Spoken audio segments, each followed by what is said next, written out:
House of the ড্রাগনের season 3-তে এখন মোট 16টা লিভিং ড্রাগন আছে। প্রায় 79 বছর পরে the night of seven kingdoms ঘটনার সময় এর মধ্যে কোনো ড্রাগনই আর বেঁচে ছিল না। এটার কারণ ছিল দ্য ডান্স অফ দ্য ড্রাগনসের এই ব্রুটালিটির কারণ। ডান্স অফ দ্য ড্রাগন ঘটনাটা এতই ব্রুটাল ছিল যে এর মধ্যে কোনো ড্রাগনই আর অবশিষ্ট ছিল না। আর এই ঘটনাটা ছিল একটা 2 বছর সময়ব্যাপী হওয়া একটা গৃহযুদ্ধ। এখানে কুইন রেনেরিয়া টারগারিয়ান সিংহাসন দখলকারী রাজা এগন সেকেন্ডের সাথে লড়েছিল। প্রথম পর্বটা শুরু হয় দ্য ব্যাটেল অফ গ্যালেট থেকে। এই যুদ্ধটাকে ফায়ার অ্যান্ড ব্লাড বইটিতে ইতিহাসের জঘন্যতম রক্তক্ষয়ী যুদ্ধ হিসেবে কাউন্ট করা হয়েছিল। তো সেখানে প্রথমে যাওয়ার আগে আমাদের একটু এক পা পেছনে আসতে হবে। অরিন উপত্যকায় ড্রাগনস্টনে অবস্থিত রানী রেনেরিয়ার দুর্গের উত্তরে রেইনা টারগেরিয়ান শিপ স্টিলার নামে একটা ড্রাগনকে পোষ মানাতে চাচ্ছিল। রেইনা টারগেরিয়ান হচ্ছে ডেমন টারগেরিয়ান এবং ডেমন টারগেরিয়ানের দ্বিতীয় স্ত্রী লেনা ভ্যালেরিয়ানের ছোট মেয়ে। লেনা টারগেরিয়ান ছিল ভেগার ড্রাগনের ফর্মার রাইডার। ভেগার পরে প্রিন্স এমন্ডকে তার রাইডার হিসেবে গ্রহণ করে। আর ডেমনের প্রথম স্ত্রী রিয়া রয়েস একটা অদ্ভুত কারণে মারা যায়। তো সিরিজে দেখানো হয় ডেমন তার স্ত্রীকে মেরে ফেলেছিল। তো এখানে রেইনা তার বড় বোন বেলার মতো ড্রাগন রাইডার ছিল না। রেইনার জন্মের সময় তাকে যে ড্রাগনের ডিম দেওয়া হয়েছিল সেটা ঠান্ডায় জমে গিয়ে আর সেই ডিম ফুটে বাচ্চা বের হয়েছিল না। এই জন্য রেইনার কোনো ড্রাগন ছিল না। কিন্তু বেলার ড্রাগন জন্ম নিয়ে সেটা মুন ড্যান্সার নামে ড্রাগন হিসেবে পরিচিতি পায়। যেহেতু তার বড় বোন বেলা ড্রাগন রাইডার, সেহেতু রেনার মনে মনে ড্রাগন রাইডার হওয়ার একটা সুপ্ত ইচ্ছা ছিল। সিজন 2-তে কুইন ভেনিরা রেনাকে দায়িত্ব দেন তার বাকি 3 সন্তান জফ্রি, এগন 3 এবং ভিসেরেস 2 তিনজনকে নিরাপত্তায় রাখতে জন্য তাদেরকে জাহাজে করে পেন্টোসে নিয়ে যাওয়া হয়। পেন্টোস দীর্ঘদিন ধরে টারগেরিয়ানদের দুর্দশার প্রতি সহানুভূতিশীল ছিল। ডেমনের স্বেচ্ছায় নির্বাসনের সময় ডেমন এবং লেনা সেখানে বেশ কয়েক বছর কাটিয়েছিল। বইয়ের কাহিনী থেকে সম্পূর্ণ ভিন্ন পথে গিয়ে রেনাকে দেখানো হয় রেনেরিয়া যে তাকে প্রোটেকশনের জন্য পেন্টোসে পাঠাচ্ছিল, সে পেন্টোসের রাস্তায় নিজের মতো একটা ভিন্ন পথ নিয়ে অন্যদিকে যাত্রা শুরু করে। এখানে আসলে সে নিজের যোগ্যতা প্রমাণ করতে সে ড্রাগন শিপ স্টেলারকে বশে আনতে চেয়েছিল। ব্যাটেল অফ গ্যালেটের আগে বইটিতে দেখানো হয়েছিল যে ছোট রাজপুত্রদের ট্রায়ার্কির নৌবহররা আটক করে, যেখানে এগন 3 তার ইয়াং ড্রাগন স্ট্রম ক্লাউডের উপর চড়ে পালিয়ে যেতে সক্ষম হয়েছিল। অন্যদিকে ভিসেরেস 2-কে লিজ শহরে পাঠানো হয়েছিল। রেনিরা এবং পরিবারের বাকি সদস্যরা ভিসেরিস 2-কে মৃত বলে ভেবে নিয়েছিল। বইয়ে জেফ্রি সহ আর বাকিদের পরিণতির কথা তেমন একটা কিছু বলা হয়নি।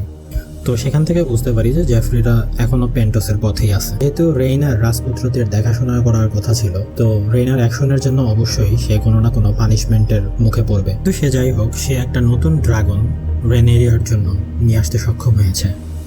যদিও এই এপিসোডে দেখানো হয় শিপ স্টিলার এখনো আদেশ মানতে শেখেনি, যার কারণে একটা ভয়াবহ পরিণতি হয়েছিল। কিন্তু বইয়ের লেখা অনুযায়ী রেইনা কখনোই শিপ স্টিলারকে বশ করতে পারে নাই। কিন্তু বইটিতে অন্য একটা ক্যারেক্টারের কথা বলা ছিল, নেটলস নামের একটা ক্যারেক্টার, যে হচ্ছে ড্রাগন সিড অর্থাৎ টারগারিয়ান পরিবারেরই একটা বাস্টার্ড। সে এই শিপ স্টিলারকে রাইড করতে সক্ষম হয়েছিল। আপাত দৃষ্টিতে মনে হচ্ছে এই সিরিজে এই নেটলস এবং রেনা এই ক্যারেক্টার দুটাকে একসাথে মার্জ করে দেওয়া হয়েছে। ড্রাগন সিড অ্যাকচুয়ালি যারা ভ্যালেরিয়ান পরিবারের অবৈধ সন্তান, এদেরকেই মেইনলি বোঝানো হয়। সেরকমই একটা ক্যারেক্টার হিউ হামার, উলফ এবং অ্যাডাম অফ হাল, যারা ভার্মিথর, সিলভার উইং এবং সি স্মোকের রাইডার। গত সিজনে অ্যাক্ট অফ ডেসপারেশনের মাধ্যমে রেনিরা এইসব অবৈধ সন্তানদের এক করতে থাকে এবং বিভিন্ন রকমের ড্রাগন রাইডার হিসেবে তাদেরকে নিয়োগ করতে পরীক্ষা চালায় এবং সেই পরীক্ষাতে সে সফলও হয়। রেনেরিয়ার এই ডেসপারেশন ইভেন্টটাকে বলা হয় সোয়িং অফ দ্য সিড। এর মানে হচ্ছে ড্রাগনের রক্ত আছে এরকম মানুষকে এই ড্রাগন যেগুলো রাইডার বিহীন ছিল এগুলোকে বশ করার চেষ্টা করার জন্য ডেকেছিল। পরবর্তীতে রেনিরা এসব ড্রাগন রাইডারদের নাইট হিসাবে সম্মানিত করে। এখন কিং এগনের 4টা ড্রাগনের বিপক্ষে রেনেরিয়ার প্রায় 10টা ড্রাগন ছিল। তো যদিও সম্ভাবনা রেনেরিয়ার পক্ষেই ছিল, তবুও এগনের বাহিনীতে একটা শক্তিশালী এবং ড্রাগনের মধ্যে সবচেয়ে বড় হিংস্র ড্রাগন ছিল ভেগার, যেটাকে রাইড করতো এমন্ড টারগারিয়ান। সো যুদ্ধটা এতটাও সহজ হবে না রেনেরিয়ার জন্য। কিংস ল্যান্ডিংয়ে দেখানো হয় যে গ্র্যান্ড মাস্টার আরওয়েলকে প্রিন্স এমন্ড তরবারি ধরে রেখেছে এবং জিজ্ঞেস করছে যে তার ভাই এগন কোথায়। এমন্ড মনে করতো যে সে তার ভাই এগনের পালিয়ে যাওয়ার সাথে জড়িত ছিল। তো সিজন 2-তে দেখানো হয় হ্যারন হলের অধিপতি এবং হুইস্পার কিং ল্যারিস আহত রাজা এগনকে সেবা করছে এবং সে রাজার বিশ্বাসও অর্জন করতে সক্ষম হয়েছে। ল্যারিস তখন এগনকে জানায় যে সে যে কোনো সময় তার ভাই এমন্ডের হাতে নিহত হতে পারে, কারণ ব্যাটেল অফ রকক্রেস্টে এগন গুরুতর আহত হয়। এখানে এমন্ড এগনকে প্রায় মেরেই ফেলেছিল। তো এমন্ড যদি তাকে নাও পায় তাহলেও রেনেরিয়া এবং তার সবগুলো ড্রাগন তো রয়েছেই। আসলে জানি যে ল্যারিস একটা লং গেম খেলছে এখানে। ল্যারিস এগনের কাছে জানায় যে সে হ্যারেন হলের সম্পদ নগদায়ন করে গোপনে তার সেনাগুলোকে ব্র্যাভোসের ইরন ব্যাংকে স্থানান্তর করেছে। তো ল্যারিসের পরিকল্পনাটা খুবই সহজ। সংকীর্ণ সাগর পার হয়ে তারা এসোসে পালিয়ে যাবে। তখন এগন তার শরীর সেরে ওঠার জন্য পর্যাপ্ত সময় পাবে এবং এমন্ড এবং রেনেরিয়া একে অপরকে ধ্বংস করবে এবং এই সব কিছুর পরে এগন আবার ওয়েস্টেরসে প্রধান কিং হিসেবে রিটার্ন করবে। এখন master of law Jasper Wilde এমন্ডকে বলে যে লর্ড ল্যারিস রাজা এমন্ডকে অপহরণ করেছে এবং এভাবেই তিনি এমন্ডের হাত থেকে অরওয়াইল্ডকে রক্ষা করে। তো রাজা এগন এবং ল্যারিসের রাস্তায় হাউস স্টনটনের একটা ছোট দল তাদেরকে থামিয়ে দেয়। হাউস স্টনটন যারা ব্যাটেল অফ রকক্রেস্টের আগেই কুইন রেনেরিয়াকে সমর্থন দিয়েছিল। ল্যারিস বাঁচার জন্য তাদেরকে বলছে যে তারা হোয়াইট হারবারের দিকে যাচ্ছে, যেটা হাউস ম্যান্ডারলির নিয়ন্ত্রণে থাকা উত্তরের প্রধান বাণিজ্য বন্দর। কিন্তু তারা ধরা পড়ে যায় এবং হাউস স্ট্যান্টনের বাহিনীর সামনে তাদের পরিচয় প্রকাশ করতে বাধ্য হয় ল্যারিস। সে হাউস স্ট্যান্টনদের সৈন্যদের কাছে জানায় যে এখানে মেরে ফেলার চাইতে তারা যদি তাদেরকে রেনেরিয়ার কাছে ধরিয়ে দেয় তাহলে এর চেয়ে বেশি সম্মান এবং মূল্য পাবে তারা। প্রমাণ হিসাবে সে এগনের মুকুটটা তাদেরকে দেখায়। রেনেরিয়া এবং এগন দুইটা ভিন্ন ধরনের ক্রাউন পরে। রেনেরিয়ার ক্রাউনটা কাইন্ড অফ গোল্ড, যেটা তার বাবা ভিসেরিয়াসের কাছে ছিল, এবং এগনের কাছে যে ক্রাউনটা আছে সেটা এগন দ্য কনকোয়ারারের মুকুট ছিল। কিং ভিসেরিয়াসের মুকুটটা তার দাদা কিং জেহারিয়াসের মুকুট ছিল মেইনলি। আর অন্যদিকে এগন দ্য কনকোয়ারার, যে এগন দ্য ফার্স্ট বলা হয়, সে ছিল টার্গারিয়ান ডাইনাস্টির প্রতিষ্ঠাতা। এই ক্রাউন দুইটাই শক্তিশালী এবং দুইটাই ডিফারেন্ট কাইন্ড অফ লেজিটিমেসি প্রকাশ করে। তো লরিস বেঁচে থাকার জন্য যেটা সম্ভব সেটাই করছে। সে একজন নীতিহীন মানুষ, সে তার সুবিধার জন্য যে কোনো মানুষের কাছে মাথা নত করতে পারে। তো এখানে যেহেতু তার সিদ্ধান্ত আত্মরক্ষামূলক ছিল, আমরা এর পরে বুঝতে পারবো যে আসলে এগন তাকে কিভাবে ক্ষমা করে। তো শেষবার যখন কথোপকথন দেখা যায় তখন এটা বোঝা যায় যে তাদেরকে ডাস্কেন্ডেলে নিয়ে যাওয়া হবে এবং রানী রেনেরিয়ার সম্মুখে বিচারের সম্মুখীন করা হবে তাদেরকে। তো শেষবার কুইন রেনেরিয়াকে দেখা গিয়েছিল সিজন 2-তে, যখন সে তার সৎ মা এবং তার প্রাক্তন বান্ধবী এলিসেন্টের সাথে কথা বলছিল। এলিসেন্ট তার পরিবার এবং তার পরিবারের ভবিষ্যতের জন্য একটা ভয়াবহ স্বপ্ন দেখেছিল, যেখানে এমন্ড হবে একটা স্বৈরাচারী রাজা, এগনও মারা যাবে এবং তারপরে তার আর কিছু করা থাকবে না। এজন্য সে কুইন রেনেরিয়ার কাছে সাহায্য চাইতে আসে এবং সে বলে যে এমন্ড যখন হ্যারেন হলের দিকে ভেগারকে নিয়ে চলে যাবে তখন তুমি কিংস ল্যান্ডিং দখল করবা, এগনের মাথা আমি তোমার কাছে দিব। এলিসেন্ট এটা করছিল মূলত পরিবারের শান্তি ফিরিয়ে আনার জন্য। অপ্রয়োজনীয় মানুষ মারা যাওয়া, অপ্রয়োজনীয় রক্তপাত হওয়া, এগুলো থেকে আটকানোর জন্য এলিসেন্ট এই কাজটা করছিল। মেইনলি তার মেয়ে হেলেনা এবং তার নাতনি জোহেরিয়ার রক্তকে বাঁচানোর জন্য সে এই কাজটা করেছিল। জেহেরিয়া টার্গারিয়ান ছিল ব্লাড অ্যান্ড চিজ ইভেন্টের পরে একমাত্র বেঁচে যাওয়া চিলড্রেন। বইয়ে হেলেনার তৃতীয় সন্তানও হয়, নাম থাকে মেইলর, যদিও এই ছেলেটার কথা এই শোতে মেনশন করা হয়নি কখনো। তো তাদের জীবন বাঁচানোর জন্য এলিসেন্ট শহরের রাস্তা খুলে দিবে এবং রেনেরিয়া সেই রাস্তা দিয়ে শহরে ঢুকে পড়বে। পরে রেনেরিয়া কিংস ল্যান্ডিংয়ে ল্যান্ডিং করার পরে দেখতে পাবে যে রাজা এগন শহরে নাই এবং ভাববে সেটা তার সাথে বেইমানি করা হয়েছে। তারপরে আছে আমার এমন্ডের ব্যাপারটা। অ্যালিসেন্ট যেটাকে বলেছিল যে এমন্ড কিছুদিনের মধ্যেই শহর ছেড়ে হ্যারেন হলের দিকে এগিয়ে যাবে। তো যেহেতু এমন্ড ভেগারের সাথে যাবে তো তখন সিটিটা ডিফেন্সলেস হয়ে থাকবে। কিন্তু এগন চলে যাওয়ার পরপরই এমন্ড তাকে নিজেকে রাজা হিসেবে ঘোষণা দেয় এবং কিংস ল্যান্ডিংয়ে থেকে যাওয়ার সিদ্ধান্ত নেয়।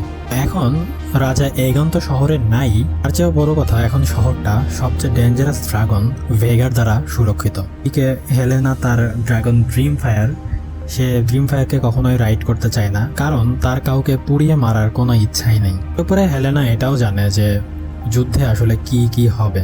তো এই জন্য হেলেনা আর এখানে বোদার করে না, এবং সে এটাও জানে যে ব্যাটেল অফ রকক্রাস্টে কিভাবে অ্যামন্ড তার ভাই এগনকে ধোঁকা দিয়েছিল, এবং সে এটাও জানে যে এগন এক সময় আবার সিংহাসনে ফিরে আসবে, আর যদি তাই হয় তাহলে এই যুদ্ধে অংশ নেওয়া আর না নেওয়া একই কথা।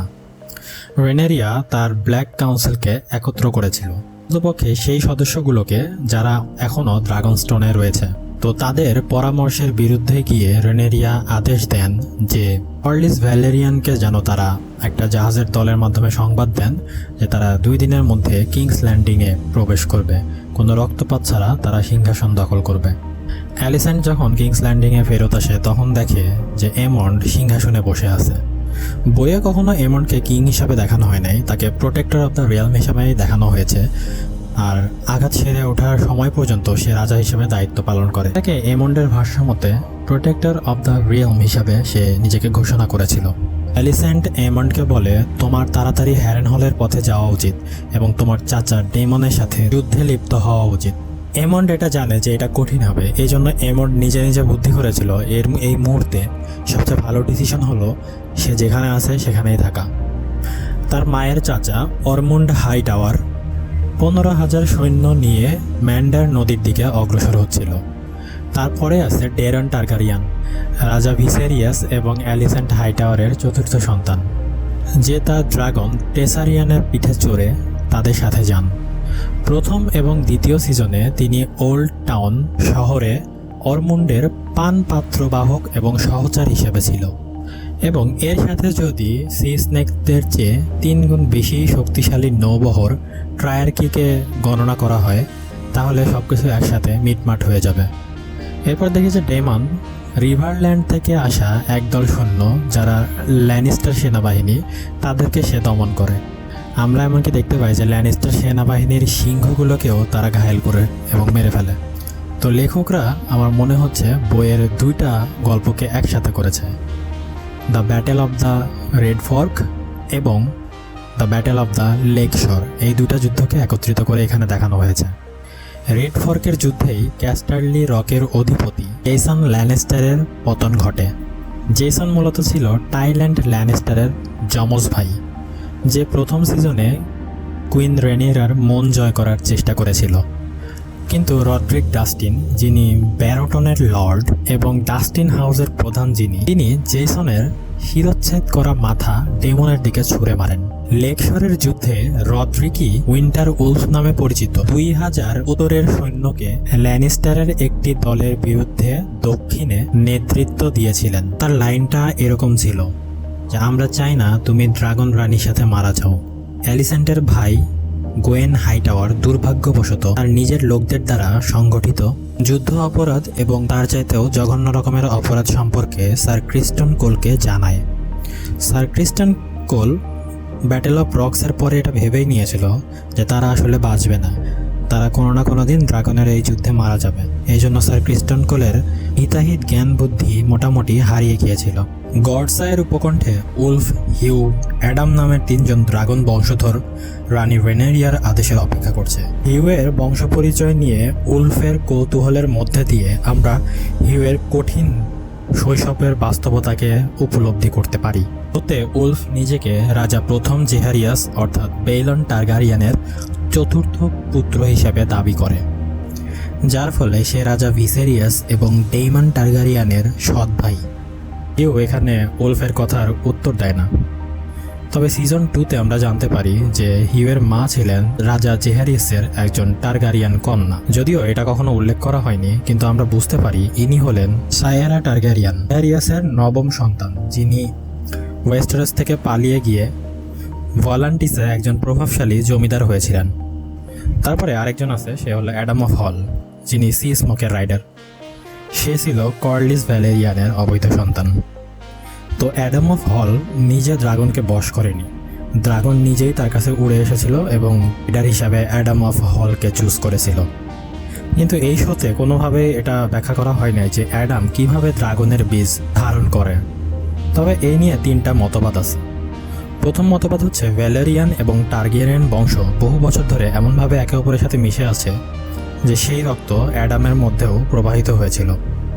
দ্বিতীয় মতবাদ হচ্ছে সি স্মোক অ্যাডামের প্রতি আকৃষ্ট হয়েছিল, কারণ অ্যাডামের শরীর থেকে তার প্রাক্তন আরোহী লেইনার ভ্যালেরিয়ানের মতো গন্ধ আসছিল, যাকে আমরা সিজন 1-এ অ্যাসোসে পালিয়ে যেতে দেখেছিলাম। এবং তৃতীয় মতবাদ হচ্ছে যে শুধু টার্গারিয়ানরাই ড্রাগন চালাতে পারে। এই পুরো ধারণাটি হয়তো সম্পূর্ণ মিথ্যা অথবা কল্পকাহিনী। বইয়ে অ্যাডামের ভাই অ্যালান, যার কথা একটু পরে বলা হবে, সে শিপস্টেলারের মালিকানা দাবি করার চেষ্টা করেছিল, কিন্তু সেই চেষ্টায় সে পুরোপুরি ব্যর্থ হয়ে যায়। অল্পের জন্য সে প্রাণ বাঁচিয়ে এসেছিল। এদিকে ড্রাগন আরোহী হওয়ার পেছনে উলফের উদ্দেশ্য শুধু সম্মান নয়, এর সাথে পুরোটাই জড়িত সম্পদ এবং নারী। আমরা এটা দেখতেই পাই যে সে কত সহজে রেনেরিয়ার আদেশকে অমান্য করতেও সে রাজি। পরবর্তী পর্বগুলোতে তার প্রতি আমাদের নজর রাখাটা খুব বেশি জরুরি। এদিকে অ্যালিস্যান্ড বর্তমান রাজা এগনের নামে একটা জাল চিঠি তৈরি করে। এটা তার চাচাতো ভাই লর্ড ওয়ারমান্ডের কাছে পাঠানো হবে এবং সেখানে বলা হয়েছে যে নির্দেশ না দেওয়া পর্যন্ত 3 দিন পর এমন্ড তার সাথে যোগ না দেওয়া পর্যন্ত তারা যেন সেখানেই অবস্থান করে। কারণ বর্তমানে অ্যালিস্যান্ড এটাও জানে না যে এমন্ড শহর ছেড়ে আদৌ যাবে কিনা। সুতরাং এই কাজটা অ্যালিস্যান্ড শুধুমাত্র হাইটাওয়ার সেনাবাহিনীকে আটকে রাখার জন্যই করেছে, যতক্ষণ না পর্যন্ত রেনেরিয়া সফলভাবে শহরটা দখল না করে ফেলে। অ্যালেন অফ হল তার বাবা লর্ড কর্লস ভেলারিয়ানের সাথে জাহাজে কিছু সময় কাটায় এবং সেখানে বাবা ছেলের মধ্যে বিভিন্ন বিষয় নিয়ে কথোপকথন হয়। তারা মূলত সি স্নেক জাহাজে অবস্থান করছিল। এই সি স্নেক জাহাজটা ভেলারিয়ানদের একটা ফ্ল্যাগশিপ জাহাজ, যা আমরা সিজন 2 জুড়ে সম্পূর্ণ সময় দেখেছি। অ্যালেন এবং কর্লিসের রিলেশন একটু বেশি নাজুক ছিল। কর্লিসের প্রাক্তন স্ত্রী রেইনিস টারগারিয়ান ব্যাটেল অফ রকরেস্টের যুদ্ধে মারা যান। তিনি কর্লসকে বলেছিলেন যে অ্যালেন রাস্তায় থাকার জন্য না, Allen should be raised up and honoured, not hidden beneath the ties. তে অ্যালেন যদিও অবৈধ সন্তান, কিন্তু তাকে সম্পূর্ণ অনার দেওয়ার অধিকার তার আছে। রেইনিসের মৃত্যুর পর কর্লস একা হয়ে পড়ে এবং সে তার সকল দোষের জন্য তার সন্তান অ্যালিনের কাছে সকল কিছু ভুল হওয়ার জন্য ক্ষমা প্রার্থনা করে। অ্যালিনের কাছে ভেলারিয়ান কোনো নাম নাই, কিন্তু কর্লেসের এই নামটা দেওয়ার মতো ক্ষমতা নেই। আসলে এই ক্ষমতা আছে শুধু একজনের কাছে, সেটা হলো রেনেরিয়া টারগারিয়ান। তিনি একমাত্র অবৈধ সন্তানকে বৈধতা দিতে সাহায্য করতে পারেন। এরপরে আমরা দেখতে পাই যে ট্রায়ার্কির নৌবহররা সি স্নেককে আক্রমণ করেছে। ট্রায়ার্কি ছিল মির, লিস অ্যান্ড টাইরস, এই 3টা এরিয়ার জোট। কর্লেস এটা আশা করেনি, সে অন্য কিছু ভেবেছিল, কিন্তু দেখা গেল পুরনো শত্রুটাই আবার ফিরে এসেছে। এর আগের যুদ্ধে আমরা দেখেছিলাম যে 9 বছর ধরে সেই যুদ্ধটা লাস্ট করেছিল। লাস্টে ডেমন এসে ট্রায়ার্কিকে পরাজিত করেছিল এবং কর্লেস তাকে সিফস্টোনের কিং হিসেবে মুকুট দিয়েছিল, যেই ক্রাউনটা ডেমন পরে তার ভাইকে উপহার দিয়েছিল। টাইল্যান্ড ল্যানিস্টার এর পরে বুঝতে পারে যে সারাকো লোহার যে চুক্তিটা করেছিল তার সাথে, সেই চুক্তির আসলে কোনো দামই নেই। সে নিজের ওন ইন্টারেস্ট মেটানোর জন্য ল্যানিস্টারকে শুধু ইউজ করেছে। তার ওন ইন্টারেস্টটা হচ্ছে সি স্নেককে ধ্বংস করা। কর্লস বছরের পর বছর তাদের অনেক সৈন্যকে হত্যা করেছিল, এজন্য সে তার প্রতিশোধ নিতে চায়। অ্যালিস্যান্ড এদিকে তার ছেলেকে হ্যারেন হলে পাঠানোর জন্য অনেকভাবে প্রভাবিত করার চেষ্টা করে। না, অ্যালিস্যান্ডকে এর আগে বলেছিল যে এমন্ড রেনেরিয়ার ড্রাগনকে ভয় পায়, যেটা এমন্ড আসলে ডিনাই করে এবং নিজেকে বলে যে সে আসলে ভয় পায় না। কিন্তু অ্যালিস্যান্ড এমন্ডকে অনেকভাবে প্রভাবিত করে, যার ফলে এমন্ড শেষ পর্যন্ত রাজি হয়ে যায় এবং প্রমিস করে তার আঙ্কেল ডেমনের মাথা ঝুলতে থাকবে এবং তারা তাদের ভিক্টোরি সেলিব্রেট করবে। এরপরে আমরা উলফের কাছে একটা ছাগল দেখতে পাই, কালো রঙের ছাগল, যেটা সিজন 2 জুড়ে ডেমনের কাছে আবির্ভূত হয়েছিল। এটা অ্যালিস রিভার্সের রহস্যময়ের সাথে মিলে এক ভুতুরে আবহাওয়া তৈরি করে। অ্যালিস হ্যারেন হলের একজন নিরাময়কারী, তবে সেপ্টন ইউস্টেস এবং মাশরুমের বিবরণে তাকে ডাইনি হিসেবে খ্যাত করা হয়েছে। এমন একটা বিবরণ অনুসারেই শত শত বছর ধরে এই ডাইনিটা বেঁচে ছিল এবং ব্ল্যাক ম্যাজিক প্র্যাকটিস করতেছিল। এই ডার্ক ম্যাজিকটা মূলত নিজের ইউথফুল অ্যাপিয়ারেন্সটাকে ধরে রাখার জন্য করছিল তারা। অ্যালিস লর্ড গ্রোভার টালির মৃত্যুর ভবিষ্যৎবাণী করতে পেরেছিল সঠিকভাবে এবং ডেমনের কাছে ডেমনের ভবিষ্যৎ সম্পর্কেও সে কিছু একটা বলেছিল। এই নিয়তির ফলে রেনেরিয়া সিংহাসন আরোহণ করে এবং হোয়াইট ওয়াকাররা 7 কিংডমে আক্রমণ করে। এই ভূখণ্ডটা মৃত ড্রাগনে ভরে যায় এবং গেম অফ থ্রোনসের ডেনেরিস টারগেরিয়ানের ড্রাগনদের আবির্ভাব হয়। তো অ্যালিসও গডস আইয়ে দেখা দিয়েছিল। এখন গডস আই হ্যারেলহলের দক্ষিণে অবস্থিত। গডস আই সবুজ মানবদের পবিত্র গোষ্ঠী দ্বারা সুরক্ষিত থাকে। অ্যালিস ড্রাগন সিডদের বলে যে তারা যুদ্ধে অনুপস্থিত। ড্রাগন স্টোনে রানীর তাদের প্রয়োজন। ড্রাগন সিডরা গডস আই থেকে চলে যেতে শুরু করে, কিন্তু আসলেই তারা চলে গিয়েছে কিনা এটার কোনো প্রমাণ পাওয়া যায়নি। যদি তারা চলে যেয়েই থাকে তাহলে প্রিন্স এমান্ড এবং কিং ডেমন তারা 1-on-1 ব্যাটেলের জন্য প্রস্তুত হবে। অ্যালিস এখানে ভবিষ্যৎবাণী করেছিল যে ডেমন এখানেই মারা যাবে। বেলা গালেটের যুদ্ধের খবর নিয়ে ড্রাগনস্টোনে ফিরে আসে। তখন রেনেরিয়া তার ড্রাগন নিয়ে সেই যুদ্ধের ময়দানে যেতে চায়, কিন্তু জেস রেনেরিয়াকে যুদ্ধের ময়দানে যেতে দিতে চায় না। সে তার মাকে হারাইতে চায় না এবং নিজেকে প্রমাণ করার জন্য সে এটাই মোক্ষম একটা সুযোগ মনে করে এবং সে এবং বেলা যুদ্ধের ময়দানে তাদের ড্রাগন নিয়ে যায়। জেস স্যার লরেন্টকে বলে যে কুইন মাস্ট বি প্রোটেক্টেড। যদি কুইনের কিছু হয় সেই শাস্তি হিসেবে তুমি কি নিবা সেটা তুমি আগে থেকেই ঠিক করে রাখো। এতে স্যার লরেন্ট আর কিছু বলতে পারে না, এজন্য সে কুইন রেনেরিয়াকে আর রুম থেকে বের করতে চায় না। কিন্তু বইয়ে রেনেরিয়াকে কখনোই রুমের মধ্যে আটকায় রাখা হয় নাই এবং ব্যাটেল অফ গ্যালেটে রেনেরিয়ার হয়ে 5টা ড্রাগন এই যুদ্ধে অংশগ্রহণ করেছিল। সেই 5টা ড্রাগনের 3টা হচ্ছে ড্রাগন সিড, একটাতে জেস এবং আরেকটাতে শিপ স্টিলার, যেখানে রেনাকে দেখানো হয়। ব্যাটেল অফ গ্যালেট খুব পুরোদমে চলছে। শ্র্যাক দ্য লোহার তার জাহাজকে সি স্নেকের সাথে ধাক্কা দেয়। তারপর কর্লেসের সাথে তার অনেক বড় ফাইট হয় এবং কর্লেস একটা পর্যায়ে পানির মধ্যে পড়ে যায় যখন জাহাজ দুটুকরো হয়ে যায়, যার ফলে কর্লেস ডুবে যায় এবং কর্লেস আসলে কি মারা গিয়েছে কিনা সেটা এখানে দেখানো হয় না। টাইল্যান্ড ল্যানেস্টারের খবরও আমরা জানি না, তাকে পানির মধ্যে ফেলে দিয়েছিল, কিন্তু সে আসলে বেঁচে আছে কি মরে গেছে সেটা আমরা জানি না। এই যুদ্ধে সবচেয়ে বড় একটা ক্ষতি সেটা হচ্ছে জেস এবং ভারমাক্সের মৃত্যু। শিপ স্টিলারের একটা ভুলের কারণে জেস এবং ভারমাক্স শেষ পর্যন্ত মৃত্যুবরণ করে। তো এখানে বেলার সাথে রেনার একটা সম্পর্কে ফাটল ধরবে। অবশ্যই রেনেরিয়া টারগারিয়ান, সে তার ড্রাগনও হারিয়েছে এবং এর সাথে তার নিজের সন্তানকেও হারিয়েছে। এই নিয়েও একটা ভালো রকমের প্রবলেম তৈরি হবে রেনা এবং রেনেরিয়ার মধ্যে। বইয়ে দেখানো হয় দুই পক্ষের জন্য এটা একটা কস্টলি যুদ্ধ ছিল। দুই পক্ষে অনেক মানুষ মারা গিয়েছিল, ধন সম্পদ লুট হয়েছিল এবং এর পরে ট্রায়ার্কিরা আর এই যুদ্ধে কোনো রকমের পার্টিসিপেট করেনি এবং এরই সাথে এপিসোড 1 শেষ হয়ে যায়। তো থ্যাংক ইউ, দেখা হবে পরের পর্বে।